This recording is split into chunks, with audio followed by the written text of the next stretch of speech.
يحكم بين الأهل والتارك وخير نفسه وارث الظنون وارث ولا يدرون الاعتبار حتى يذوق كف النار عيون الغياث صلى الله عليه ويعودون وقد فازوا بالمطلوب وأدركوا رضا المحبوب ولم يعد أحد من الكون وهو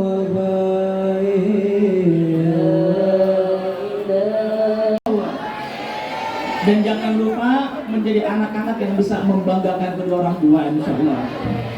Baik teman sekalian, sebuah salam penghormatan dari Islam, sebuah salam yang diberkahi, sebuah salam yang akan kita dengar di surga. Assalamualaikum warahmatullahi wabarakatuh. Apa kabar semua teman-teman sekalian? Baik, alhamdulillah. Ya, alhamdulillah lihada ma kunna linahtadiya laula an hadana Allah. Asyhadu an la ilaha illallah wahdahu la syarika lah wa asyhadu anna Muhammadan abduhu wa rasuluhu la nabiyya ba'da amal ba'd. Ya, sebelum kita mendengarkan cerita-cerita inspiratif buat teman-teman semuanya, saya mohon doakan dulu terutama untuk kelas yang 12. Yang 10, yang kelas 11 juga boleh, gitu kan? Di sini siapa yang mau sukses angkat tangan, yang mau saja, yang nggak mau nggak usah, gitu kan, gitu ya? Ya mau ya, gitu. Karena kalau kumpul-kumpul di majlis zikir, malaikat pada turun dan mengaminkan apa keinginan mereka. Yang mau sukses angkat tangan, ya Allah, yang angkat tangan saja ya Allah, jadikan orang sukses ya Allah. Yang paling tinggi sukses duluan ya Allah. Alhamdulillah, sukses semuanya insya Allah ya.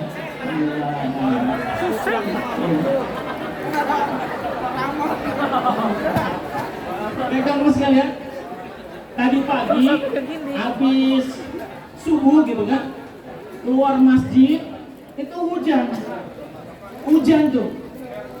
Saya mikir ketika kemarin diundang sama Ustadz Dimas itu, Ustadz nanti Isra Mi'rajnya di lapangan. Saya mikir tadi pagi, lah ini kalau hujan ini bisa bubar acaranya kan, gitu ya. Tapi ternyata tadi jam kurang lebih jam setengah 7 atau jam 7 teman-teman sekalian, itu alhamdulillah udah reda. Ini yang pertama. Yang kedua, hari ini mestinya ya di Kementerian Kesehatan itu ada agenda. Tapi saya nggak datang, malah saya datang ke sini teman-teman sekalian. Khusus buat teman-teman semuanya. Masya Allah. Kenapa saya di Kementerian Kesehatan nggak datang? Karena saya nggak diundang, gitu kan. Jadi ngapain juga saya datang ke sana, gitu ya. Tapi tetap disuruh ada acara, entah itu rapat atau apa, saya juga kurang ngerti lah kira-kira begitu. Tapi yang benar. Hari ini karena saya dan teman-teman mengelola 4 pesantren tahfiz Quran. Alhamdulillah 1,5 tahun itu bisa 30 juz dengan sempurna. Nah hari ini mau kunjungan ke 2 pesantren kami di Sukabumi. Karena ditelepon sama Ustadz Dimas, Ustadz ini jarang-jarang ketemu 900 anak soleh-soleha Ustadz. Saya pikir waduh berat ini tantangan saya gitu kan. Jadi itu tarik ulur terus gitu. Dan pas Ustadz Dimas telepon, saya baru dari Kalimantan, saya di Pontianak, ngisi seminar bisnis persis gitu ya. Jadi pas setelah selesai ngisi seminar di Pontianak, Ustadz Dimas telepon, posisi saya masih di Pontianak. Saya masih ragu-ragu bisa hadir apa enggak gitu. Tapi Masya Allah teman-teman sekalian, Allah mudahkan saya bisa ketemu sama teman-teman semuanya, Masya Allah gitu. Artinya teman-teman sekalian, tolong diingat-ingat semuanya, ini penting. Teman-teman boleh lupain apa yang saya sampaikan, tapi tolong jangan lupakan yang ini teman-teman sekalian. Jangan lupakan pesan saya yang pertama. Apa maksudnya? Perhatikan. Ketika Allah menghendaki kebaikan kepada seorang hamba, maka pasti Allah akan memudahkan hamba itu untuk mendapatkan kebaikan yang Allah takdirkan kepada dirinya. Sehingga apapun rintangannya, apapun tantangannya, gak akan pernah peduli dan gak akan pernah memberhentikan dia untuk gak bisa hadir di kebaikan itu. Artinya teman-teman semuanya, ini pertanda dari langit bahwasanya kebaikan-kebaikan itu dikumpulkan hari ini supaya kita semua mendapatkan kebaikan itu teman-teman semuanya. Masya Allah. Tandanya artinya Allah lagi cinta sama kita. Kan gitu ya. Kalau ada lawan jenis yang suka sama kita tuh, dia ngasih kode-kode. Biasanya cari-cari perhatian. Lagi sakit di kelas nggak ada, di japri dikirimin susu beruang gitu. Gak ada susunya, beruangnya dikirim. Dia maksudnya beruangnya gitu kan. Tahu aja gitu. Ya kan masih orang muda mas gitu ya. Jadi gimana caranya mencari perhatian teman-teman sekalian? Dan pastinya kalau kita diperhatiin, pasti kita seneng banget. Saya termasuk orang yang nggak pinter dan nggak pernah mendapatkan perhatian guru. Mohon maaf guru, gitu ya gitu. Karena memang guru tuh cuma perhatian cuma dua, anak yang paling pinter sama anak yang paling bandel. Anak yang tengah-tengah model kayak begini nih, itu nggak pernah dapat perhatian tuh. Karena orangnya lempeng aja, prestasinya nggak bagus tapi nggak bandel di tengah-tengah gitu. Akhirnya saya coba bandel aja deh. Ini serius begitu. Jadi kalau dengar tadi teman-teman apa gubrak-gubrak ini apa namanya ini? Apa namanya? Kak? Apa? Hadroh gitu. Saya juga dulu ngebuk-ngebuk gitu. Tapi bukan hadroh saya ngebuk, saya ngebuk-ngebuk drum. Jadi gini-gini pakai peci punya pesantren dulu drummer gitu ya. Makanya double pedal. Kenapa double pedal? Karena yang saya main musiknya tuh musik underground teman-teman sekalian. Satu lintingan saya itu sama Ustadz Dery Sulaiman, gitaris Betrayer dulu. Kita nongkrong bareng, kita bercanda-bercanda bareng di Blok M.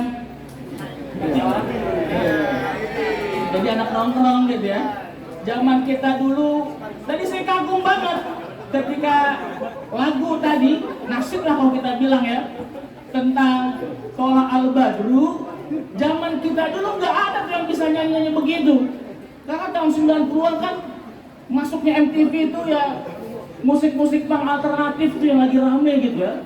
Dari mulai Blink, Sum 41, lalu lagi My Chemical Romance dan teman-temannya gitu masuk ke kita semua. Jadi kita nggak kenal tuh lagu-lagu pujian-pujian kayak gitu teman-teman sekalian. Makanya saya kalau sekarang ke sekolah itu suka ngiri. Ngiri kenapa? Suasananya bagus, gurunya soleh-soleha, fasilitasnya bagus. Oh, Masya Allah. Saya dulu teman-teman sekalian SMA dan ini gara-gara saya bandel gitu. SMA saya itu nggak ada statusnya. Kalau dulu itu kan statusnya gitu kan. Pertama kan terdaftar. Habis terdaftar apa biasanya? Diakui. Habis diakui dia samakan dan terakreditasi. Sekolah saya aja dulu terdaftar aja enggak. Apa statusnya? Terdampar teman-teman sekalian gitu. Jadi baru masuk itu udah keluar lagi karena nggak ada pagernya.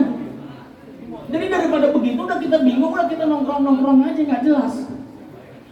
Akhirnya bosan lah saya dengan kehidupan gitu. Ada masjid dekat rumah, ada yang manggil, bang ayolah bang, daripada cuma nongkrong kita ke masjid. Nah Masya Allah teman-teman sekalian, ketika masuk masjid suasana beda. Di situ saya mendapatkan sentuhan kebaikan yang datangnya dari langit. Tanda cinta Allah sama saya, Allah selamatkan saya dari kehidupan yang tidak benar. Dan pada akhirnya saya mulai serius itu, dan Masya Allah yang tadinya ya bego gitu ya, malas belajar, apalagi pelajaran matematika. Mohon maaf ini guru matematika, saya masuk IPS karena saya memang gak suka matematika gitu. Hidup IPS gitu ya. Jadi kalau masuk guru matematika nggak tahu pokoknya saya masih sakit gitu, jerawat keluar semuanya. Itu tuh sakit, nggak sukanya sama matematika gitu.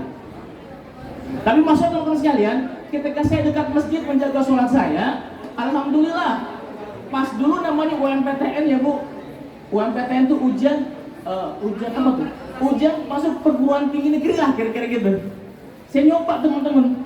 Bismillah ya Allah, saya minta doa ibu saya pengen kuliah di UI waktu itu. Ini agak nggak logis nih. Sekolahnya kita sebut sekolah ya 89, masuk jam 8 pulang jam 9. Jadi cepet banget kita belajar. Ingin masuk ke perguruan tinggi negeri, saya pede aja tuh. Bismillah ya Allah saya bisa, saya pengen lebih baik. Bismillah, saya waktu itu ngambil psikologi teman-teman sekalian. Psikologi UI itu di Indonesia itu nomor 1 dulu. Sekarang nomor 2, sekarang UGM, nomor 3 UNPAD. Di Asia Tenggara itu nomor 14 psikologi UI. Jadi fakultas terbaik psikologi se-Asia Tenggara itu psikologi itu nomor 14. Keren lah ya. Tapi ini agak mental juga gitu. Bismillah ya Allah saya pengen masuk UI.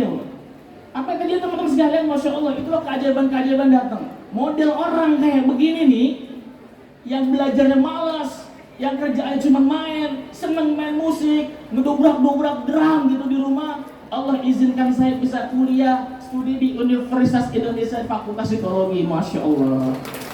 Tepuk tangannya yang serius dong. Ya. Ini capek ceritanya gitu. Nah, Masya Allah. Teman-teman sekalian yang dirahmati Allah Subhanahu Wa Taala, saya ingin menyampaikan bukan saya hebat, enggak. Mohon jangan disalahpahami.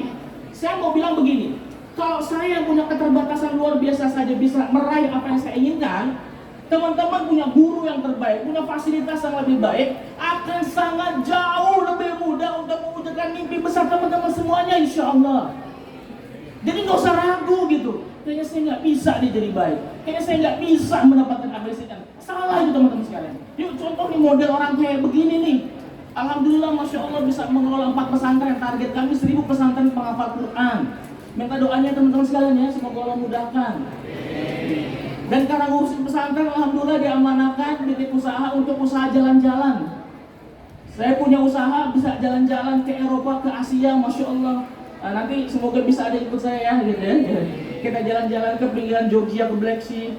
Kita bisa ke Kapadokia, gitu kan.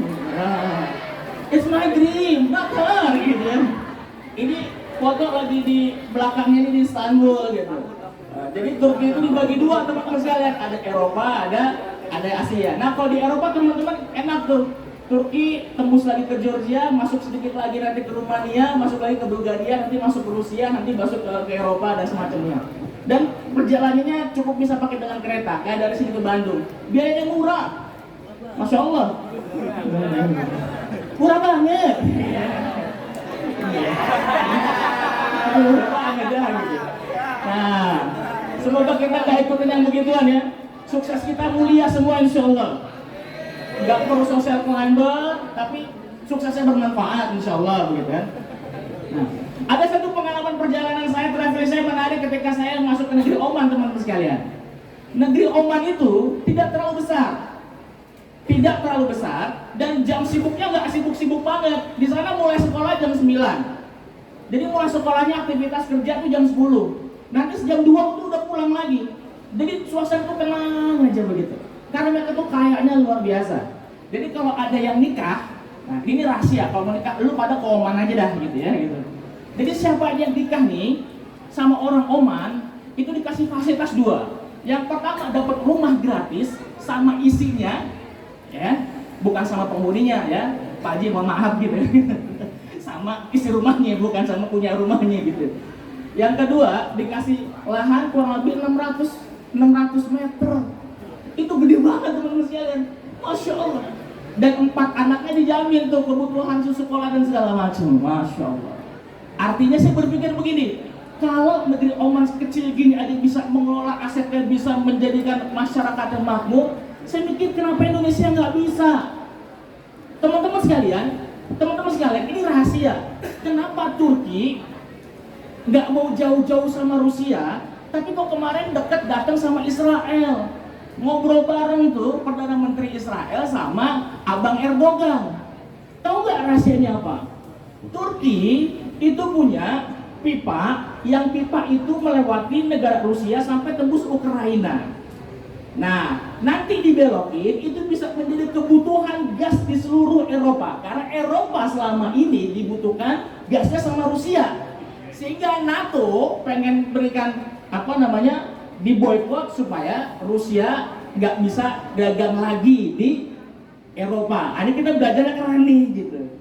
Tapi NATO mikir, lah kalau gua nahan Rusia nggak ngasih gas, terus pasokan gas Eropa buat siapa? Oh, Turki. Makanya Perdana Menteri Israel datang ke Turki ngobrol-ngobrol, Bang Erdogan mau nggak gantiin pasokan gas Rusia ke Eropa? Gimana caranya? Yuk kita bikin teknologinya. Nanti diputar dari Ukraina langsung masuk ke Eropa, yang dari Rusia kita lepas, gantinya dari Turki.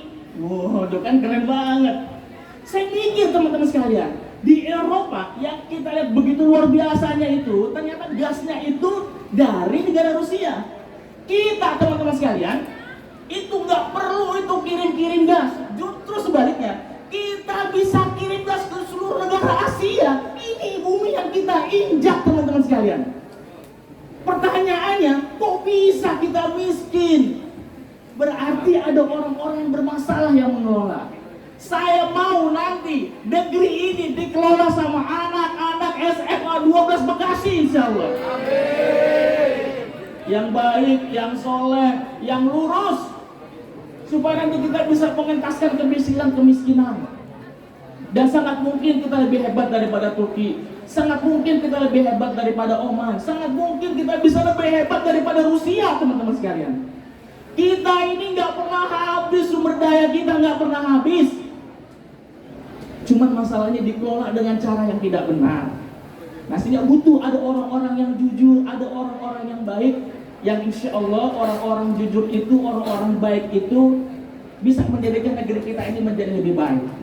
Nah, sehingga teman-teman sekalian, kurang lebih 5 hal yang mau saya sampaikan dengan cepat sekali, sehingga teman-teman bisa mendapatkan value atau sesuatu yang baik nih di pertemuan ini.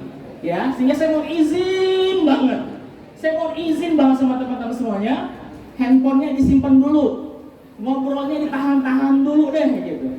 Karena kenapa saya mau sharing sesuatu yang sangat-sangat bermanfaat buat teman-teman semuanya, yang saya pastikan kalau teman dengerin serius, ini bisa mengantarkan teman-teman menembus batas impian teman-teman semuanya. Beyond your dream, beyond your limit, menembus batas-batas itu semuanya. Sehingga yang tadinya merasa saya nggak bisa, bismillah ya Allah saya mungkin bisa. Ya Allah saya nggak sanggup, bismillah saya sanggup ya Allah. Ya Allah saya udah jelek nih ya Allah, rapot banyak merahnya ya Allah, diomelin guru melulu ya Allah. Cerita-cerita ke rumah kedua orang tua jelek-jelek sikap saya Allah. Bismillah, pertemuan hari ini kita hapus berita jelek itu semuanya. Ketika kita pulang nanti ke rumah, Masya Allah orang tua kita akan bangga. Masya Allah nah, engkau menjadi sesuatu yang baru. Nah hari ini kita sepakat pengen menjadi the new you, teman-teman yang baru. Gimana caranya? Ada 5. Ada berapa teman-teman sekalian? Ya. Saya mau semua yang di tengah, yang di depan, yang di kiri, di kanan, yang di belakang jawab, supaya kenapa saya dengar suara semangatnya. Ada 5, ada berapa? 5. Ada 5, Masya Allah, ada 5. Yang pertama teman-teman sekalian, kalau kita mau sukses nih, yang paling utama bersyukur. Apa yang pertama teman-teman sekalian? Bersyukur. Dengan bersyukur pasti Allah tambah tuh. Dengan bersyukur Allah akan apa teman-teman? Allah akan tambah. La in syakartum la azidanakum. Siapa yang bersyukur pasti Allah tambah. Kalimatnya pasti. Nah pertanyaan syukur itu apa? Syukur itu apa? Ada yang bisa jawab syukur itu apa? Saya kasih hadiah deh. Merasa cukup? Belum tepat. Apalagi? Buat jajan saya kasih ongkos nih lumayan ya. Hadiahnya 50.000 deh, 50.000. Nah, kasih hadiah. Nikmat. Belum tepat. Oke, abang. Menerima dengan ikhlas. Dikit lagi, tapi nanti yang terbaik saya kasih deh. Gitu. Nikmat, ya kak, kak. Ya, bertakwa. Kurang. Ya kak.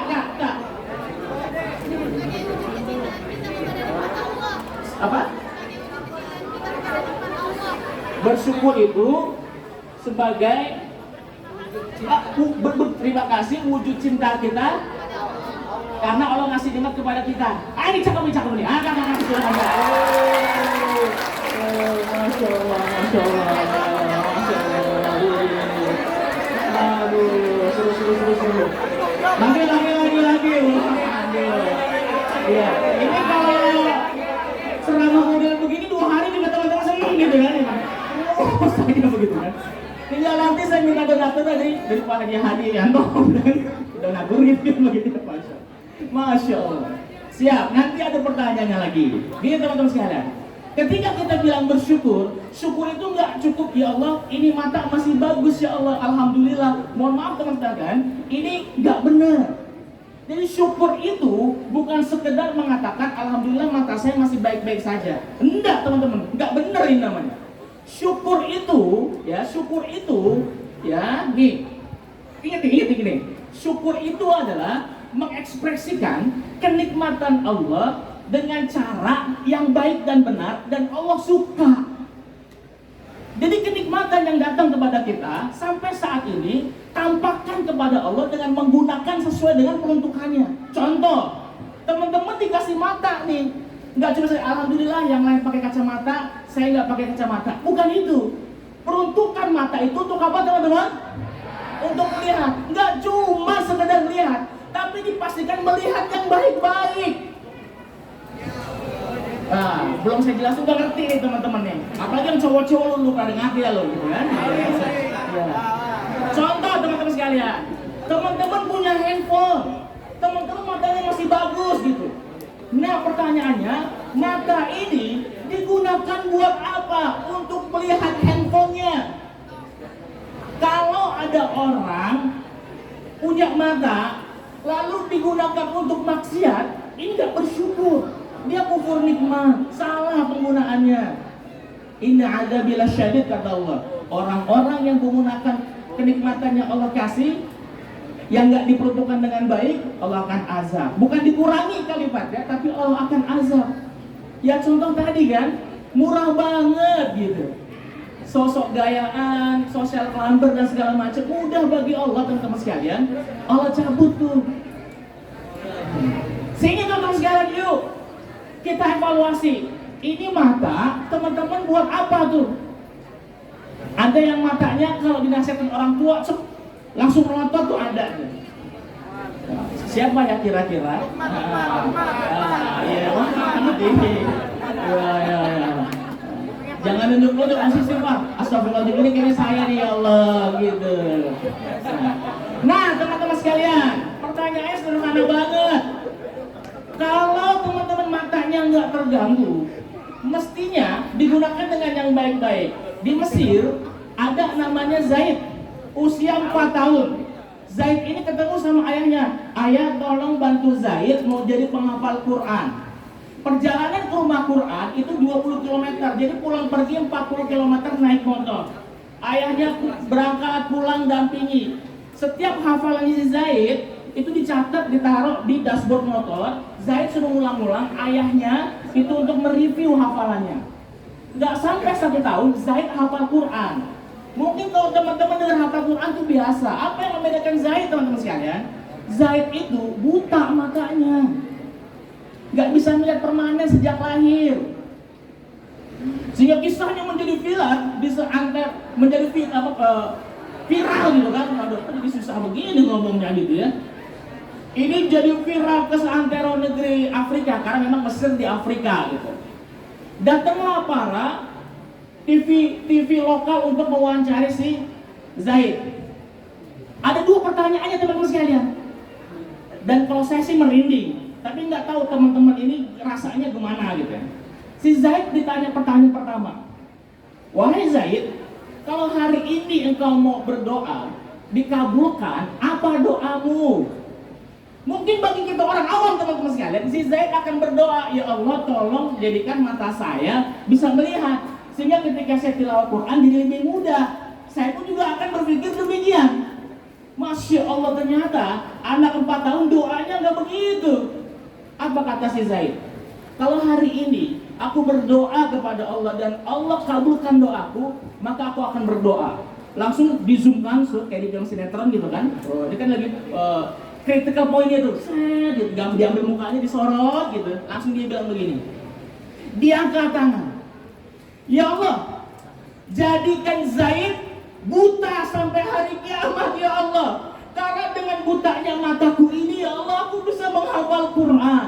Aku takut ya Allah, kalau seandainya aku bisa melihat, justru aku gunakan mata ini untuk bermaksiat kepadamu ya Allah. Anak 4 tahun belum ngerti apa-apa, nggak main browsing-browsingan internet. Ketika diminta berdoa kepada Allah, doanya menggetarkan dunia teman-teman sekalian. Masya Allah, doa seorang anak 4 tahun yang buta. Lalu dia angkat tangan lagi sambil menangis. Doa yang kedua, perhatikan teman-teman sekalian, doanya semakin ngeri. Ya Allah, jika nanti Zaid berhadapanmu di padang mahsyar ya Allah, yang hafal Quran gak bisa masukin Zaid ke surgamu ya Allah, Jadikan rasa buta ini menjadi pengurang sakitnya di azab neraka jahanam ya Allah. Masya Allah, anak kecil 4 tahun gak ngerti apa-apa ketika berdoa mintanya begitu teman-teman sekalian. Sehingga pertanyaannya, Masya Allah, mohon maaf teman-teman sekalian, teman-teman gunakan apa matanya? Ada anak 4 tahun buta, dipastikan matanya dekat dengan Al-Quran. Ini teman-teman 15 tahun, 17 tahun, 18 tahun hidup gak pernah baca Quran.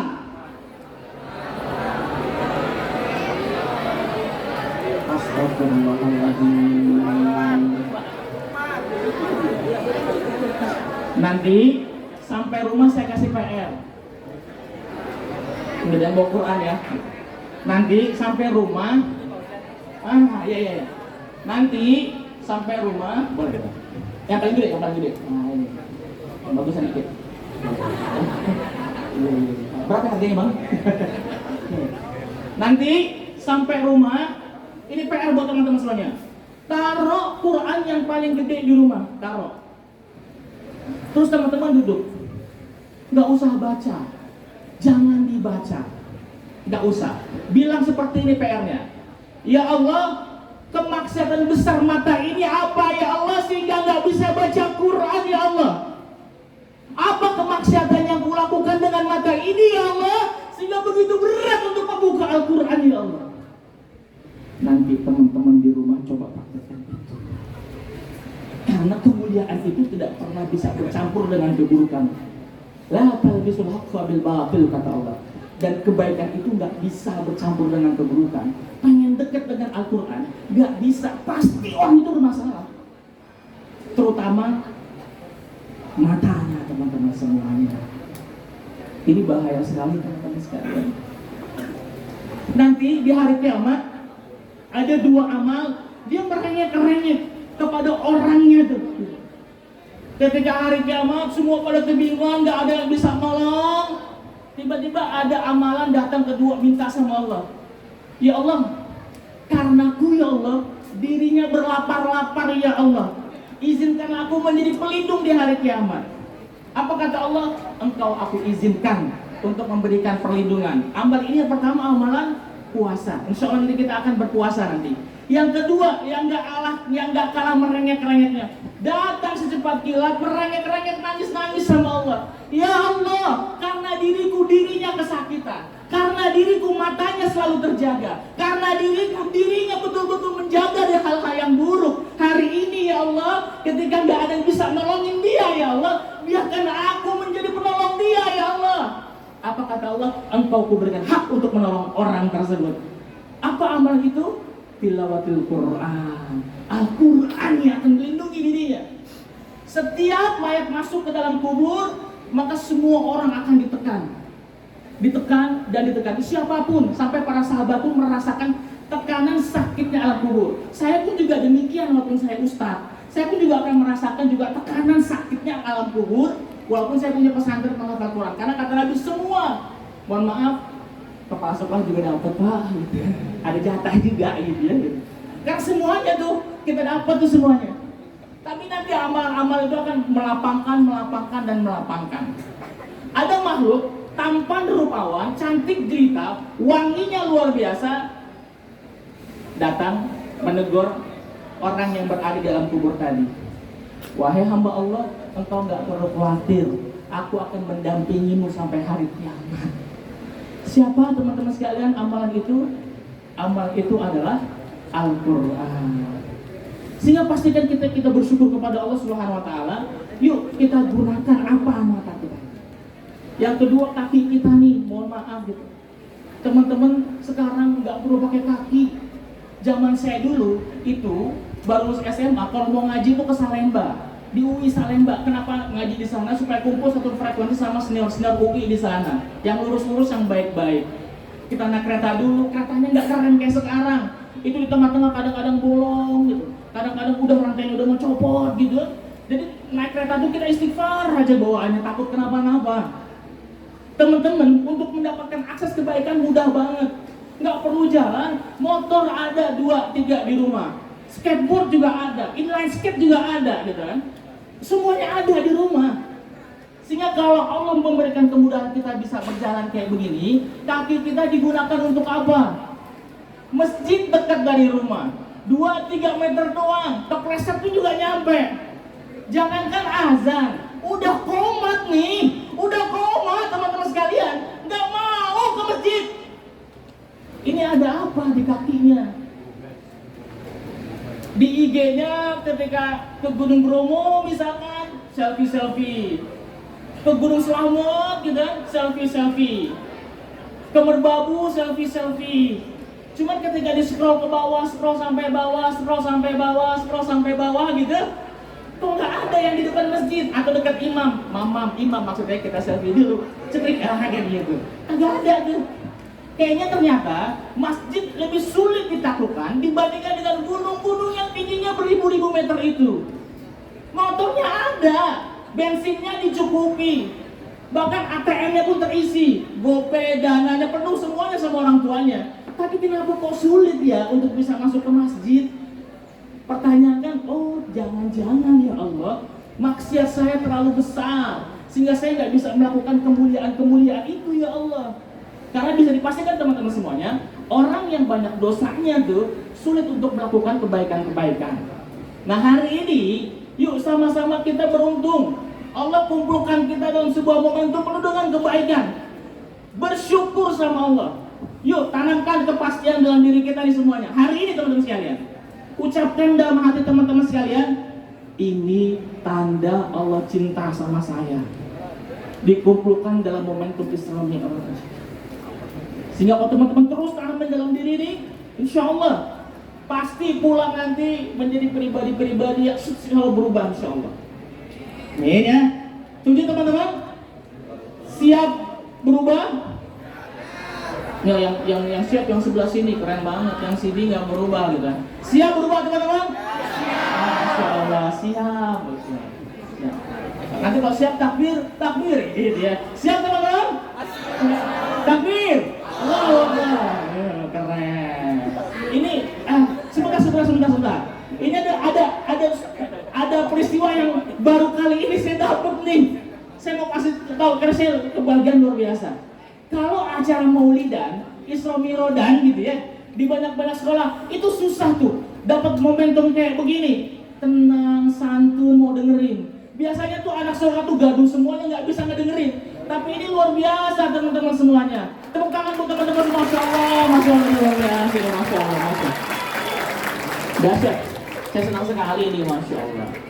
Oke teman-teman sekalian, itu yang pertama ya. Yang kedua teman-teman sekalian, saya mau menyampaikan tentang satu istilah.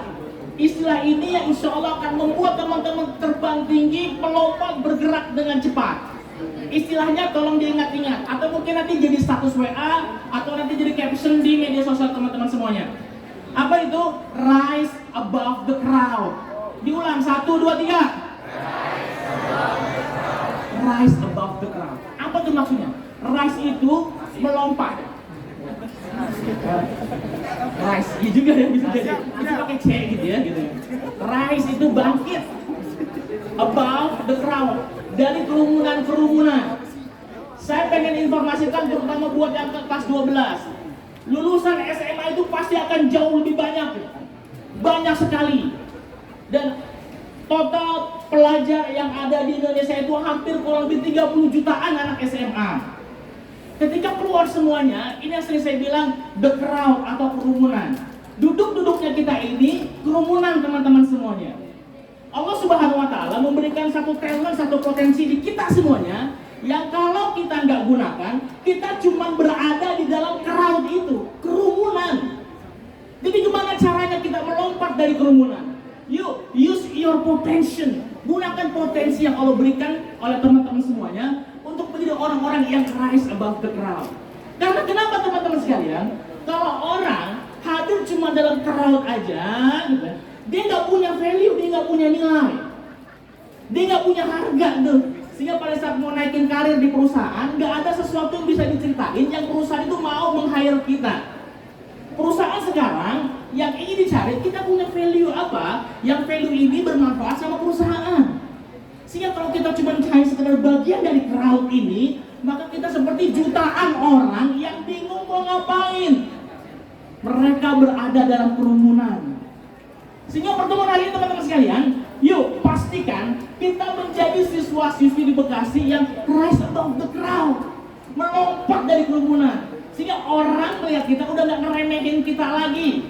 Orang gak ngeliat kita orang yang ecek-ecek lagi. Tapi lo ngeliat gue nih menjadi sesuatu yang shine, yang berkilau.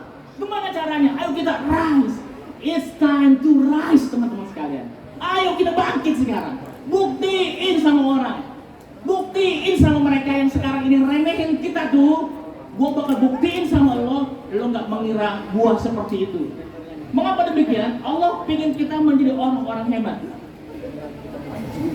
Ja'ilu fil ardi khalifah. Kita pengen dijadikan khalifah hebat di muka bumi teman-teman sekalian. Kalau sudah pengen dijadikan hebat, saya teman-teman semuanya sudah diinstal kebaikan-kebaikan yang mendukung teman-teman semuanya jadi khalifah. Jadi orang hebat gitu. Membanggakan orang tua.